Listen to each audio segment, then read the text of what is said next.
میرا سوال یہ ہے کہ مریم صاحبہ آپ نے جو بات کی کہ نواز شریف آئیں گے میں انہیں جیل نہیں جانے دوں گی، مولانا نے کہا کہ اداروں مجبور نہ کریں کہ عوام بغاوت پر اتر آئیں۔ آپ سب لوگ حکومت میں ہیں، اور اگر حکومت کی جماعتیں اور خود حکومت بغاوت کی بات کرے اداروں کے خلاف، تو اس کو کیسے دیکھا جائے؟ وہ کیا بے بسی ہے کہ آپ جو ہے وہ کوئی فیصلے لینے کی بجائے کیا آپ سڑکوں پر آئیں گے، ایوان چھوڑ کر آئیں گے، یا ایوانوں میں بھی رہیں گے اور احتجاج بھی ہوگا؟ کیا اگلا لاہ عمل کیا ہوگا مولانا؟ کیا پھر کوئی لانگ مارچ ہوگا؟ دیکھیے میری گفتگو کی تشریح ذرا میں خود کر لوں تو بہتر ہوگا۔ یہ تشریح بھی آج کل عجیب چیز بن گئی ہے کہ میں ملک کے مجموعی حالات پہ بات کر رہا ہوں، میں اصول کے دائرے کے اندر بات کر رہا ہوں۔ ہمارے ملک کا ایک آئین ہے، اور وہ آئین ہمارے درمیان قدر مشترک ہے، اور اسی کو ایک میثاق ملی کی حیثیت حاصل ہے۔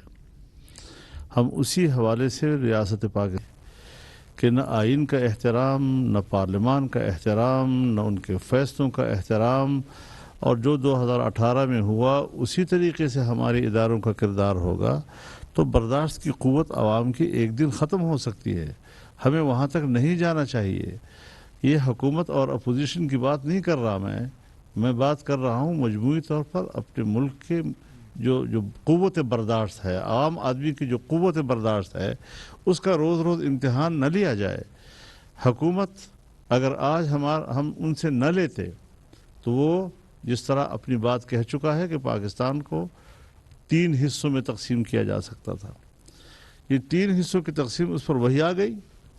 اس نے نہ 2 حصے کہا ہے نہ 5 حصے کہا۔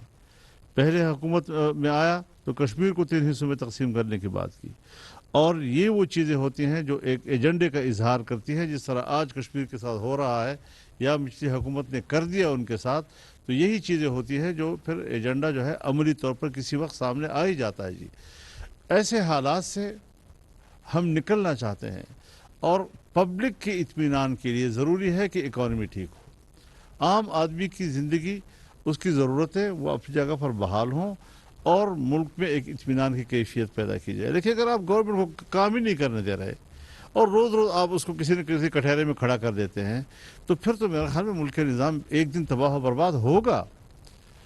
اور عوام کی قوت اور معاشی قوت، یہ 2 ایسی قوتیں ہیں، یہ جب ہماری فوج کی پشت پر ہوتی ہے تو فوج مستحکم ہوتی ہے، اور جب دونوں چیزیں نہیں ہوں گی تو آپ مجھے بتائیں پھر ہم کس کے سہارے پر پاکستان کے اندر اور پاکستان کی ریاست کے بقا کا سوچ سکیں گے؟ جی، یہ چیزیں وہ چیزیں ہیں جس پر ہمیں غور کرنا ہے۔ خالد محمود صاحب